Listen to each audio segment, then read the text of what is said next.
Chapter 693. Su Fengyan shook his head and said, 10 years? Impossible. It's hard to say, even 5 years. The fallen emperor of Southern Tang wanted to be the master of resurgence. He even used the method of skinning the corrupt officials, but the results were still minimal. Of course, this is also related to Southern Tang's long history of corruption. Also, it's definitely not a good thing to give a seriously ill patient too strong medicine. I can't overdo some of the unwritten rules that Su Xiao has accumulated.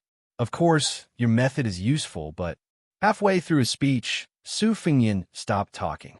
Like a magic trick, he took out a yellow seal that was the same as the one he gave to Ligonda. The texture was warm and delicate. A flying sword flew out of his sleeve. The blade moved swiftly, carving 5 characters on each side of the seal. He then threw it to Chun Shiliang and said with a smile, "For you." A good man multiplies his negative, sitting steadily in peace, collecting a daughter at home, becoming an official and a minister. Chun Shiliang slowly turned around and looked at it carefully before carefully putting it in his sleeve. He didn't express any gratitude.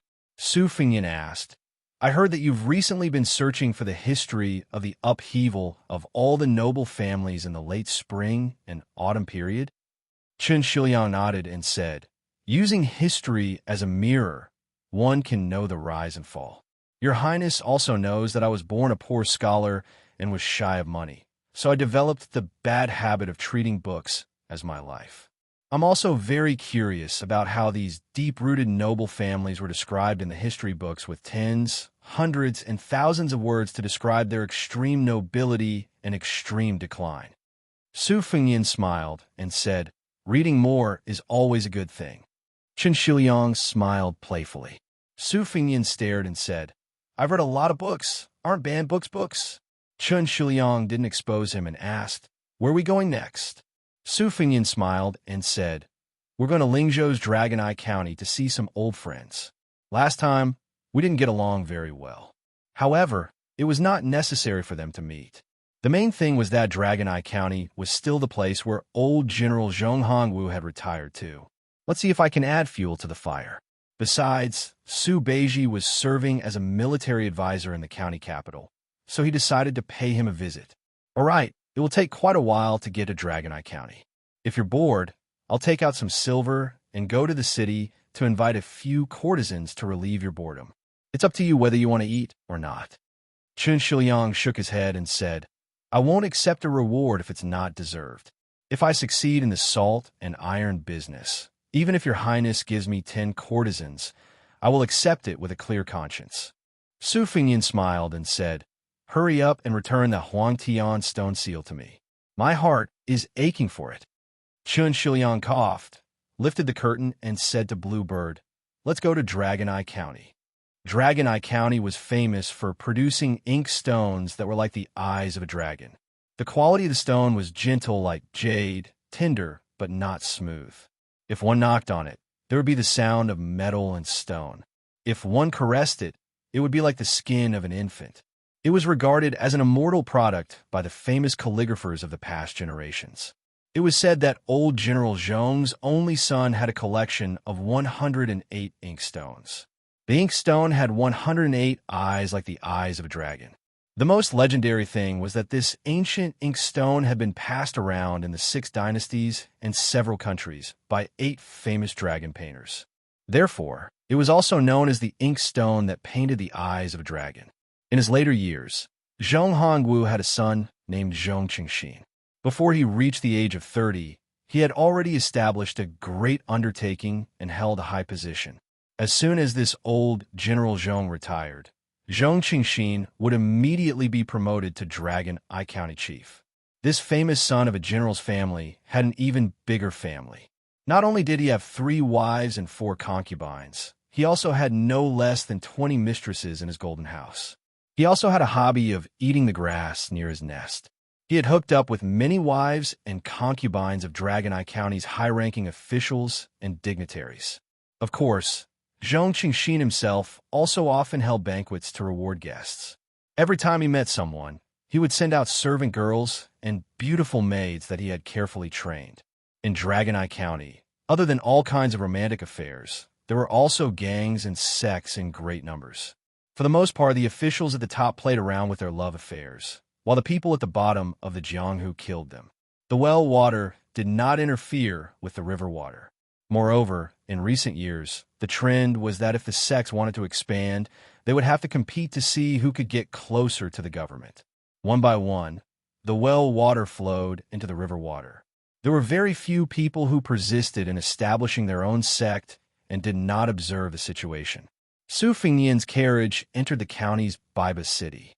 From the name of the county, it could be seen that the ancient inkstone in Zhong Qingxin's hand was priceless. Su Fengnian knew the ins and outs of the Fish Dragon Gang very well.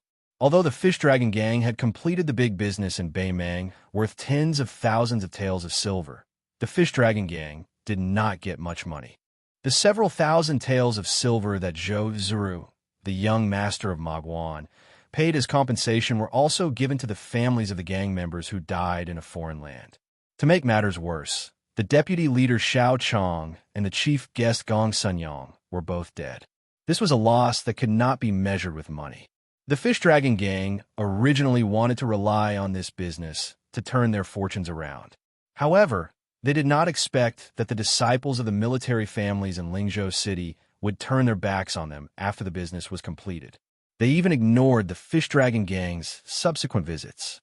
Fortunately, the granddaughter of the old leader connected with the business in Beimang City and was able to do some unique business that allowed them to maintain the gang's operations. However, when Liang Mang started a fight, the Fish Dragon Gang, which had been hanging on by trading at the border, was beaten back to its original state. Many of the gang members began to turn to other sections. When you're rich, you're warm. When you're poor, you're naturally cold. The barren real estate under the name of Old Master Lu of the Fish Dragons was located in the southwest part of the county. It used to be a long street, but it was sold to the neighbors every now and then. The neighborhood on both sides was getting bigger and bigger. The Fish Dragons, which only had one martial arts club left, was caught in the middle, which was very awkward. Fortunately, the martial arts club where their lifeblood was located occupied a large area. The Fish Dragons was an old gang that had been through a lot. Many of the gang members, including their descendants, had relied on Old Master Lu to make a living. Even if they wanted to leave, no one would take them in.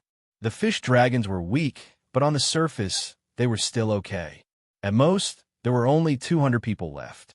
As for the strong young men who could fight for territory, it was hard to say. The carriage stopped opposite the dojo of the Fish Dragons. Not many gangs in the city dared to openly hang their banners with their gang's name on them.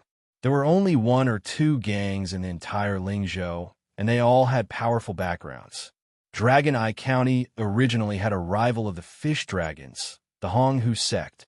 They hung their banners for a few days, but it was said that a young master who was traveling here didn't like them.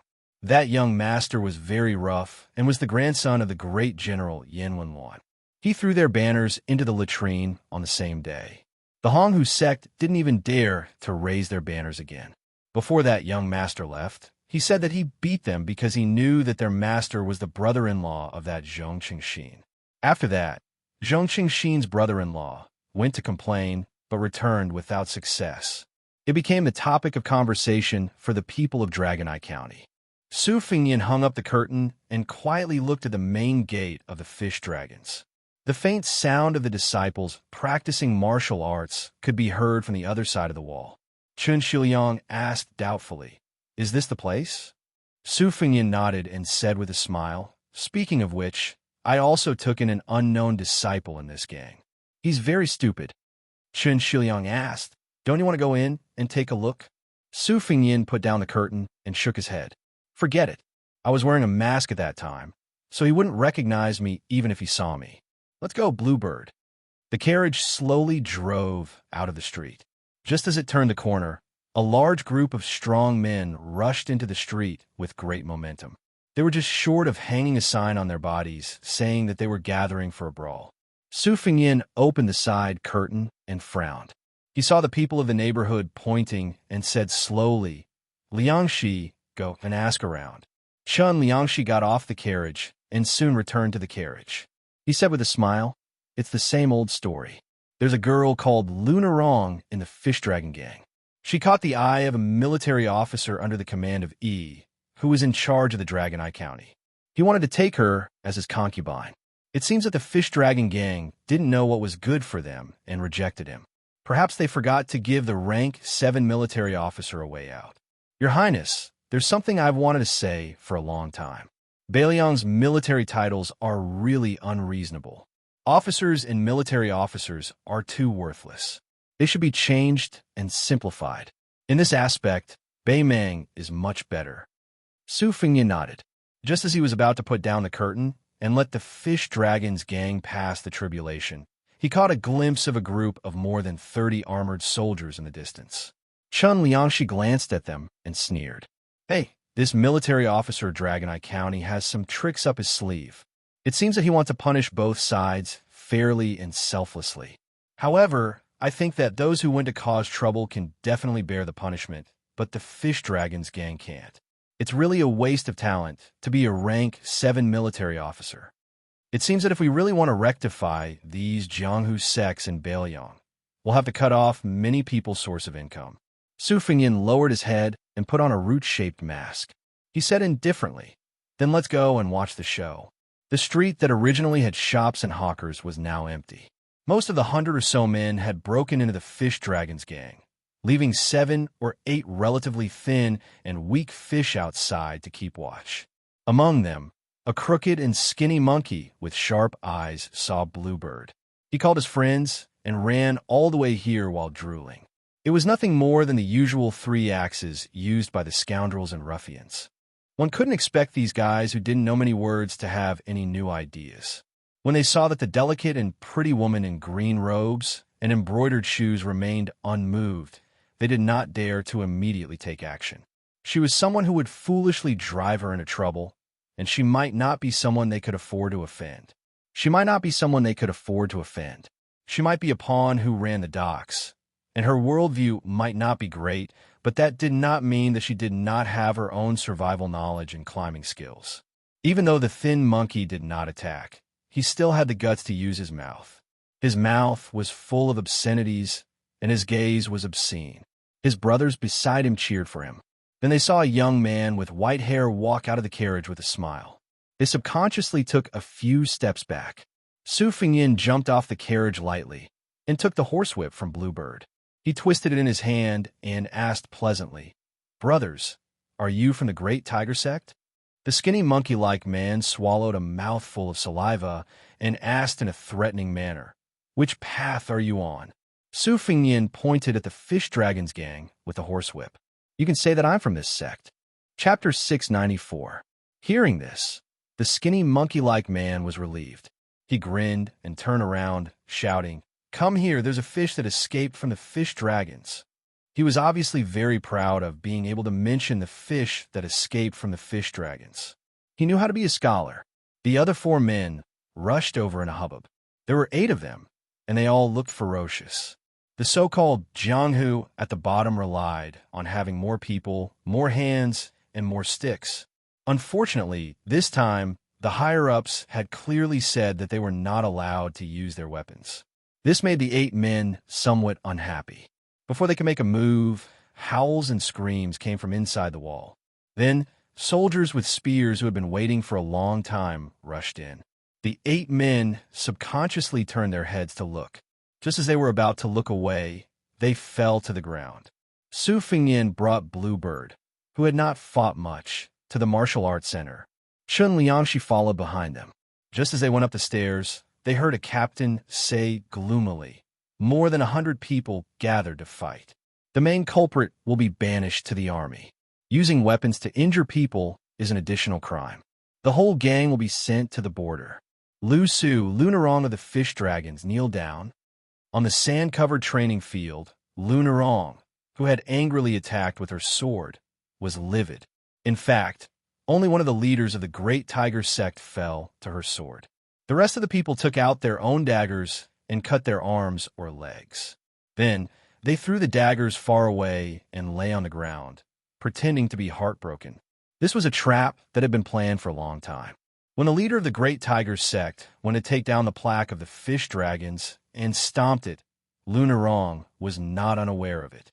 She simply could not bear the humiliation. At this moment, she was gnashing her teeth. She wanted to kill the captain who always hung around the leader of the Great Tiger sect. Vice leader Xiao Chong's son, Xiao Ling, held an ivory fan in his hand. He looked handsome and elegant. He exchanged glances with the leader of the Great Tiger sect, who was lying on the ground pretending to be dead. He smiled faintly. Just as he was about to take a step forward, he saw 3 strangers at the door from the corner of his eye. Xiao Ling subconsciously retracted his foot. In the end, he resisted the urge to take a step forward. If he took a step forward, it would mean that his meticulous plan was laid out on the table. In Xiao Ling's field of vision, Chun Shiliang sneered softly, "I underestimated the captain. It turns out that one side will be lightly beaten 10 times, and the other side will be beaten 150 times. Your Highness, why don't you promote such a smart person?" Xiao Ling. Xiao Chong had colluded with the horse bandits and to pave the way for his son. It seemed that Xiao Ling didn't let his fathers, so he did it himself. He himself did it with Xiao Ling was the young man from the fish dragons, Wang Dashi, also saw Su Fengyan, but he didn't shout. He just waved his hand secretly, indicating that Su Fengyan should leave the martial arts club as soon as possible. It was the same as the night battle at Tuma Pass. As long as the government was involved, especially the local soldiers, young Master Su's status as a relative of the general's mansion's steward was completely useless. Su Fengyan walked over with his horsewhip and said to the captain, "I have a friend surnamed Su. He's a military officer in this city. I hope you can give him some face." Military officer? He was barely an official. He didn't have any real power.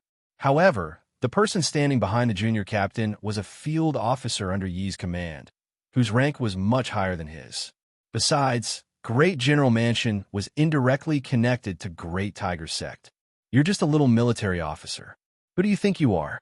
What's more, the captain, who knew everything about Dragon Eye County, had never heard of any son of an official surnamed Su, so he didn't take it seriously. Usually, if there really was such a person, he would just do some small favors. Now, even if there were 10 military officers, he would treat them as if they were farts. The captain didn't dare to fight with Lu Su and Lunarong. He was eager to have someone hit the tip of the spear to show his power. He didn't unsheath his cold knife. He just smashed the scabbard at the man's chest. Bluebird kicked out, and the captain flew into martial arts hall. Then, everyone slowly turned their heads. They didn't see the military officer come out. Old gang leader Lu Su, who was considered an expert in Lingzhou, narrowed his eyes. His heart shivered. It wasn't hard to kick someone to death or kick them a few zhang away. Even Lu Su, who was an expert in external martial arts, could do it. But to kick them a few zhang away and not kill them, he admitted that he couldn't do it. A soldier stabbed his spear at Bluebird. Qing Yao raised her leg and stomped down. Under everyone's watchful eyes, the sharp spears were unable to hurt her in the slightest. Instead, one of the spears bent into an arc and bounced off the sturdy armored soldier's chest, causing him to fall heavily to the ground. Bluebird tiptoed, and the spear straightened in the air. She held the end of the spear with one hand. With a flick of her wrist, the spear tip turned into a terrifying circle. Lu Su was dumbfounded. When did Lingzhou have such a young top expert? Moreover, it was a woman with delicate features. Su Fengyan tilted his head and smiled. "Bluebird, bring our brother Shiliang to ask Su Juzi to call for reinforcements." Bluebird nodded. She gently lifted the spear. The spear broke in half, and she threw it away. She turned and walked out of the martial arts hall with Qin Shiliang. Su Fengyan said to the leaderless soldiers and the Honghu sect that were playing dead, "Not going to call for reinforcements and compete with your background?" It said that the heroes of Jianghu don't fight when the odds are against them. Are you waiting to be beaten? The birds and beasts scattered. Some of the men who had been lying on the ground on the verge of death were now full of vigor and vitality. No one dared to find trouble with a white-haired man. Chapter 695. Wang Dashi shouted excitedly, "Young Master Su!" Su Fengyan walked in front of Lu Su and cupped his hands. Greetings, old gang leader Lu. Lu Su, who had spent half his life in the mud of Jianghu, was a shrewd man. He felt relieved and worried at the same time. He said softly, "You must be young Master Su from the capital of Lingzhou. The Fish Dragon Gang and I will remember your kindness today. However, we are not trying to boost the morale of others and diminish our own prestige. The Great Tiger Sect obviously came prepared, and they have the support of people whom the Fish Dragon Gang cannot afford to offend. I hope that young Master Su can leave the Dragon Eye County as soon as possible." Lu Narong sheathed her sword and said coldly, "Why are you still here? Do you need me to drive you away?" The kind woman had a sharp tongue, but a soft heart. Su Fengyan smiled. "Lu Narong, you and I have traveled together from Lingzhou to Beimang. Do you think I'm the kind of person who puffs himself up at his own cost? If not, I will have to trouble Miss Lu to serve me a pot of tea and do your best as a host." Lu Narong hesitated. Su Fengyan said helplessly, "Let's not talk about anything else. I have to wait for someone." Lu Narong snorted and walked to the hall. Old gang leader Lu had heard about his granddaughter's experience in Beimang and had always thought highly of this mysterious young Master Su. After weighing the pros and cons, he didn't insist. Su Fengyan approached Xiao Ling and said softly, "Young Master Xiao, fortunately I came in time. Otherwise, you would have fallen out with your favorite Miss Lu. Was it dangerous?" Xiao Ling frowned. "What did young Master Su say? Why can't I understand?" Su Fengyan smiled. "Then I will say that I killed your father Xiao Chong. The letter your father sent you before he died was written by me. Do you understand?" Xiao Ling trembled as if he was struck by lightning. Su Fengyan said slowly, "The letter clearly stated that you should know your place and behave yourself. Why did you take the risk out of desperation? Or do you want to destroy Lu Narong with your own hands since you can't get her? Or are you thinking that one day she will be tired of being played by the nobles of Dragon Eye Commandery, and then it will be your turn to have a taste?" Xiao Ling's eyes turned red. Su Fengyan put his arm around this playboy's shoulder as if they were old friends. "You're just like your father. Both of you are too smart. As for me, I'm not a good person either. Heh, it's a pity that Lu Narong is in love with me. I'm going to piss you off, you trash who can't even get close to her. I've heard that there are many senior brothers in Jianghu who were angered to death by their childhood sweethearts and junior sisters who changed their minds after they grew up. Unfortunately, you're one of them. I'll ask Xiao Rongrong to send you an invitation later." Xiao Ling was almost driven mad by Su Fengyan's blatant lies. He asked gloomily, "You with the surname Su, what are you trying to do?" Su Fengyan said innocently, "We're just chatting. Why else would I expose you as a traitor? No one would believe an outsider like me even if I told them. It's fun to piss you off." Xiao Ling smiled viciously. "You're a white-haired guy. How many years can you live? How many years can you enjoy?" Su Fengyan said indifferently, "How many years can I live? Look at Lu Narong's figure, that waist, that butt. If it were you, wouldn't you be willing to live a few years less in exchange for every night of pleasure?" Xiao Ling finally couldn't help but curse. "You bastard. Same to you. Just you wait. I'll get someone to kill you. Oh, if you wait a moment longer, you'll die a horrible death. Okay, then I'll kill you before I die. Are you begging me to die, or begging me not to die?" Outsiders didn't know the truth. They thought that the two young masters regretted not meeting each other earlier. Only a few people were qualified to sit here. Even Xiao Ling, the son of the deputy leader of the Fish Dragon Gang, didn't have this privilege. Now, the gang's talents had withered. Some had died, and some had retired. Only old gang leader Lu and two elders were sitting in the hall.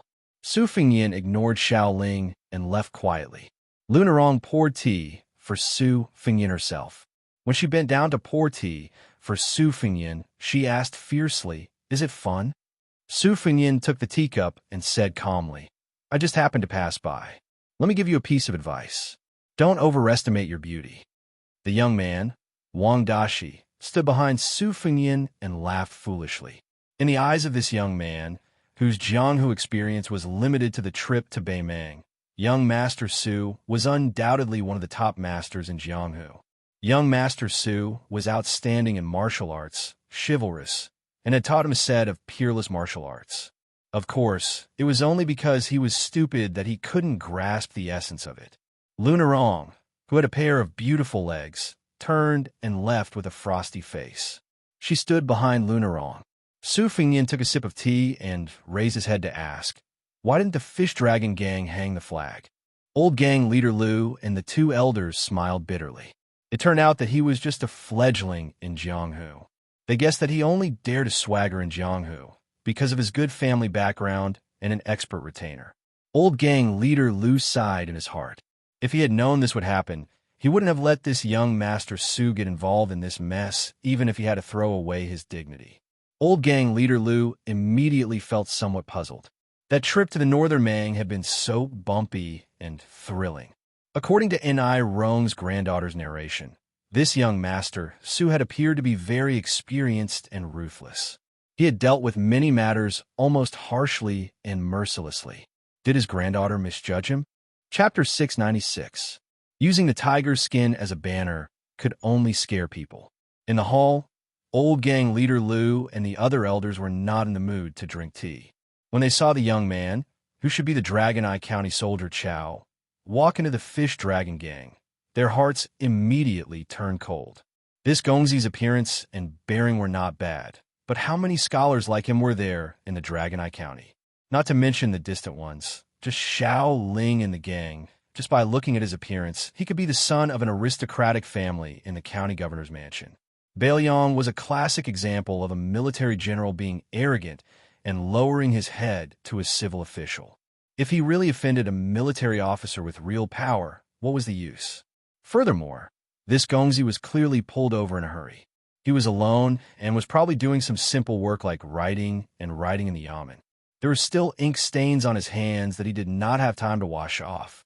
When a young soldier Chao saw a young Master Su who was calm and composed, he did not lower his head and slowly sat down. He smiled and asked for a cup of hot tea from the fish dragon gang to warm his stomach. Old gang leader Lu sighed in his heart. It seemed that the young and white-haired young Master Su was not a popular figure in Lingzhou.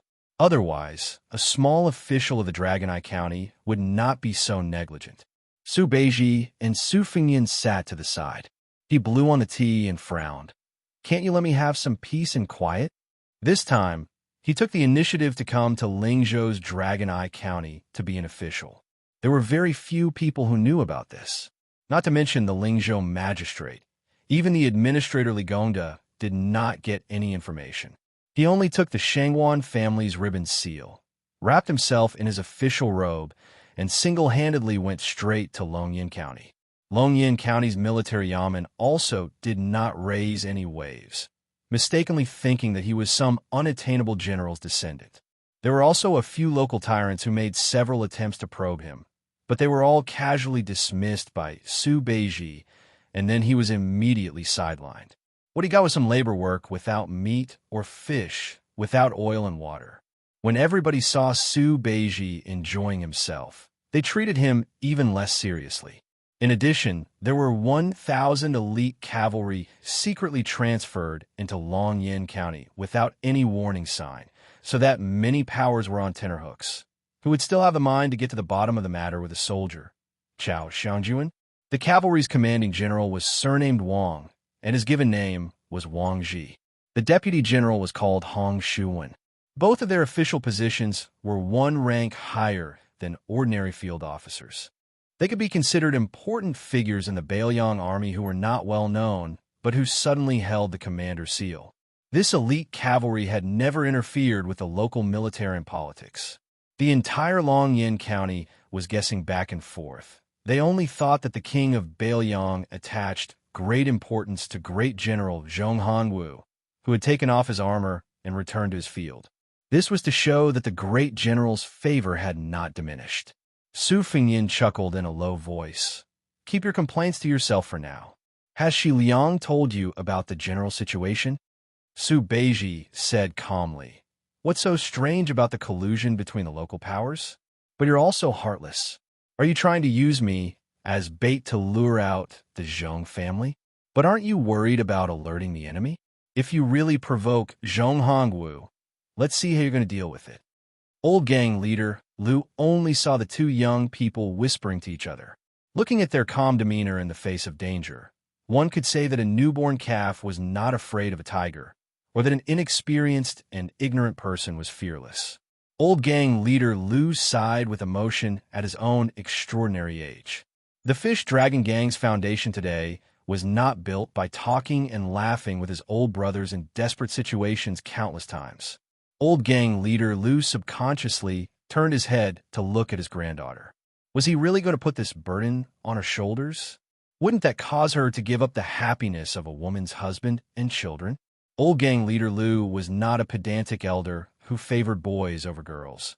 But it was precisely because he loved his granddaughter from the bottom of his heart that he was unwilling to let Lunarong walk on the same path as him. As soon as one entered Jianghu, it was inevitable to make enemies and make enemies on all sides. How many people could really live until the day they washed their hands of gold in a basin?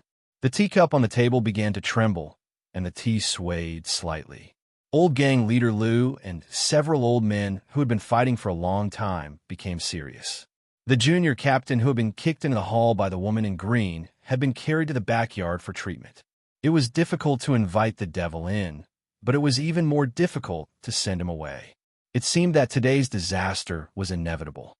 Earlier, old gang leader Lu had tried to evacuate the gang members, old and young, from the back door and go to their relatives' houses in the countryside to lie low.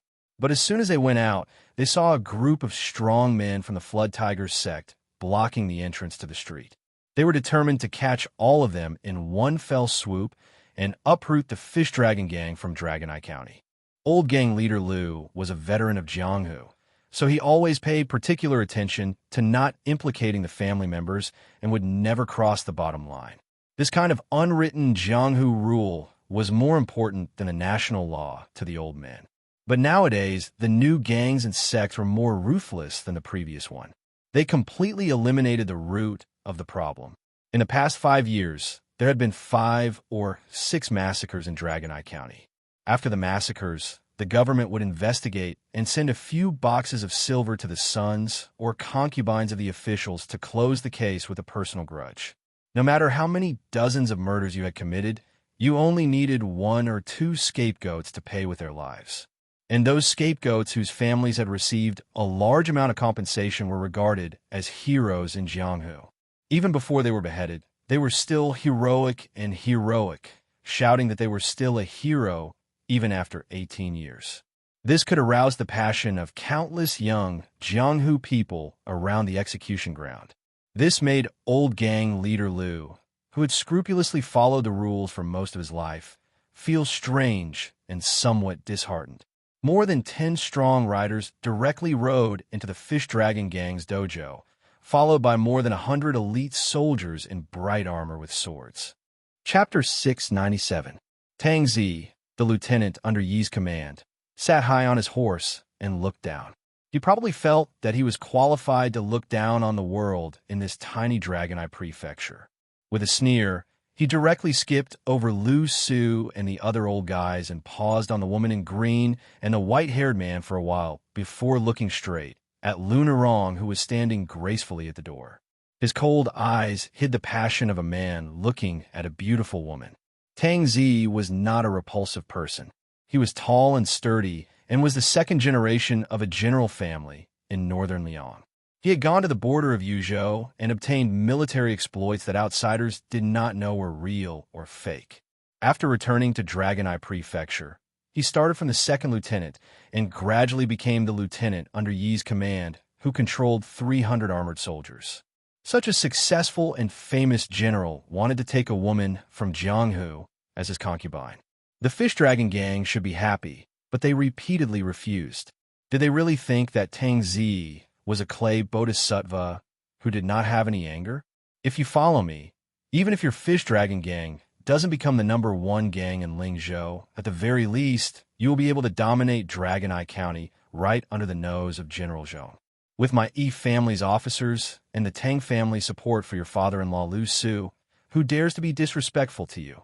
If you refuse a toast only to be forced to drink a forfeit, don't blame Tang Zi for turning the Fish Dragon Gang upside down. Tang Zi glanced at the woman in green. He had heard from the soldiers that this woman had some skills. That was good too. First, She would be imprisoned for the crime of assassinating an armored soldier. Then, he would slowly remove her sharp edges. After that, he would take her into his room with Lunarong. The corners of Tang Zi's mouth curled up. He did not like the soft and weak women in the brothel. They could not withstand the whipping and always made him, a lieutenant under Yi's command, uninterested. Only women like Lunarong, who had learned martial arts and knew some martial arts, were delicious to Tang Zi. This kind of woman with a pair of beautiful legs and a unique waist could really make a man ascend to immortality in bed. Tang Zi did things flawlessly and was deeply influenced by his family background. He did not give people the bad impression of bullying others. He gently squeezed the horse's belly, and the horse under him stepped forward a few steps.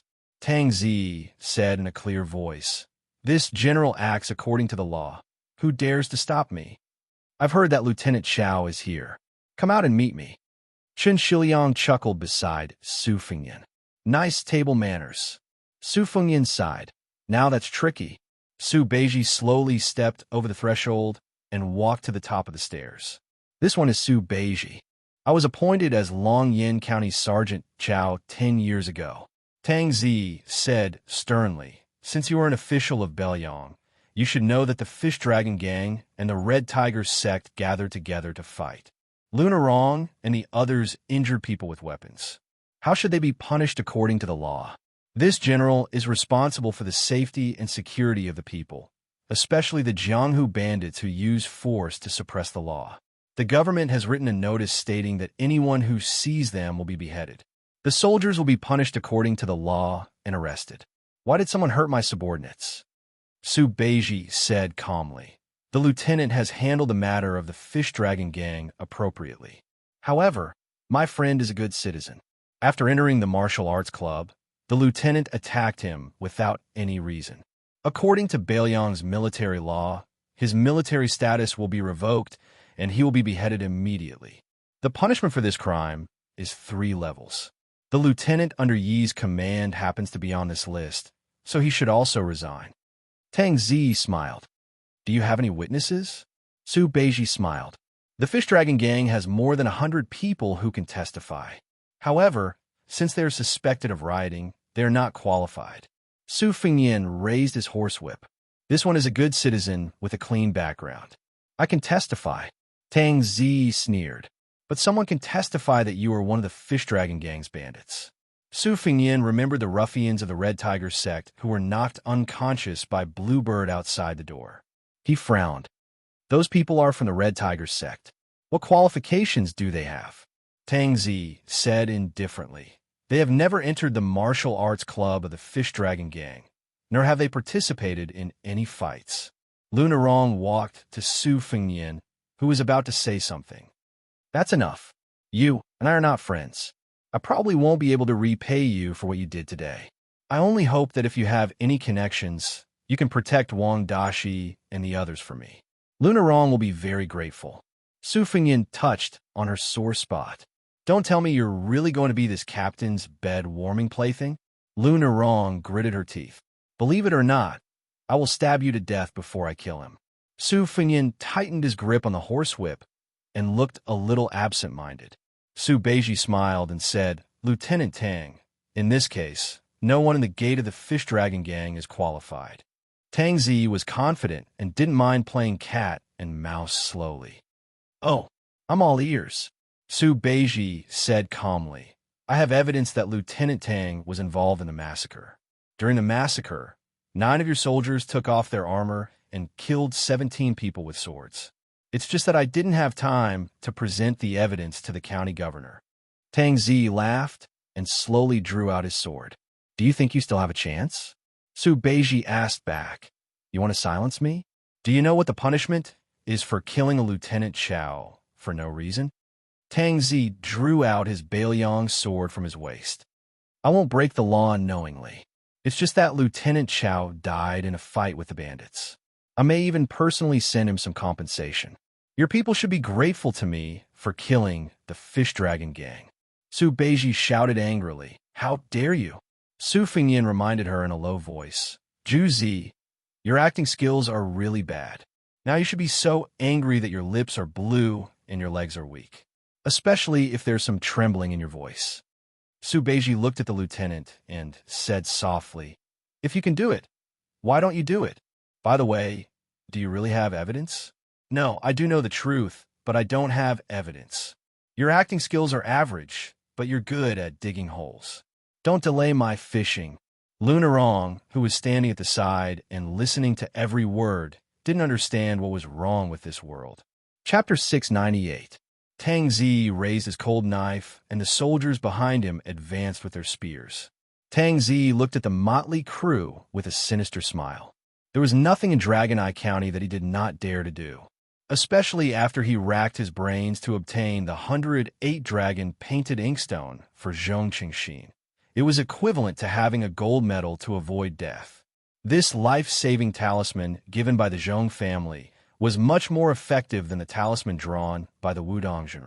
The military officers of each county always had the custom of exchanging military exploits with gangs. Far away from the war at the border, it was unrealistic to want to be promoted quickly without staining their hands with blood. Of course, Tang Zi was not going to massacre the Fish Dragon gang just because of Lunarong. Instead, he was going to kill the more than 100 youths of the Fish Dragon gang who violated the rules and should be killed. This was a great merit that was enough to make the next county governor of Longjing County, Zhong Qingxin, beam with joy. Since that soldier Chow of unknown origin had bumped into the horse's hooves, Tang Zi did not mind killing one more. As long as the stabilizing General Zhong was in Longjing County, not to mention Longjing County, even Ling Zhou would not be able to overturn the heavens. What Su Beiji cared about was the deep-rooted marriage alliance and collusion behind Tang Zi. On his way to Dragon Eye County, he had a detailed genealogy of Dragon Eye County in his hands. The military officer under Tang Zi was only a small fish in his eyes and was not enough to mobilize a large force. Su Beiji wanted to drag out the new and old governor of Dragon Eye County, who was responsible for throwing the fish on the chopping board. As for how to put into the pot, steaming it or braising it, someone would decide. At this moment, he was more concerned about the elite level of the local soldiers. This would directly determine the strength of the Bailiang cavalry. There were more than 200,000 cavalries at the border. If they were defeated, how long could Bailiang last? Behind Su Beiji, Qin Shiliang lowered his head and muttered to himself. His 5 fingers tapped together. This poor scholar's point of view was completely different from Su Beiji. Su Beiji traced upwards while Qin Shiliang deduced downwards. The citizens of Bailiang were divided into 5 classes based on the amount of land. How much resentment did the Fish Dragon gang have accumulated over the past 20 years under the tyrannical military officers?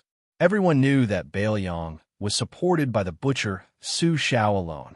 He supported the 300,000 cavalries and supported the millions of poor families in Bailiang. If the door to the northwest of the empire would inevitably change, what benefits would the second king of Bailiang bring to the people? Of course, Tang Zi didn't know that the 2 scholars didn't treat him as an appetizer. He flicked the northern cold saber in his hand and said in a deep voice, "Take them down. Anyone who disobeys will be beheaded." Su Fengyin looked up at the sky. A black that was getting more and more conspicuous. It broke through the clouds and fell straight down. The blue-white swan, the most handsome feathered bird, hooked Su Fengyin's arm with its claws.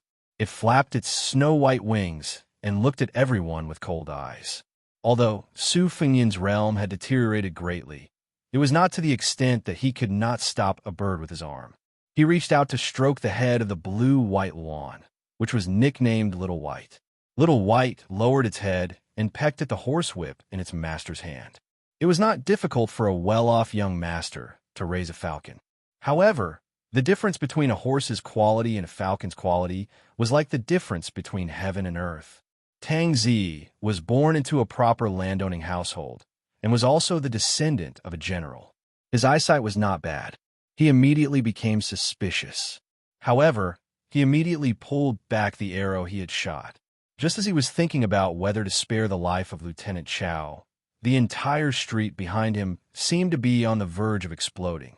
It was like a giant millstone was rolling non-stop. Tang Zi was shocked. This kind of sound was not unfamiliar to a military officer who had been to the border. More than 500 Yuzhou cavalries galloping in the city possessed such shocking power. Tang Zi was already so afraid, let alone the soldiers behind him who had never been to the border. Without the military officer's command, they subconsciously turned their heads to look. Bailiang's military orders were like mountains. They did not stop, but they were much slower.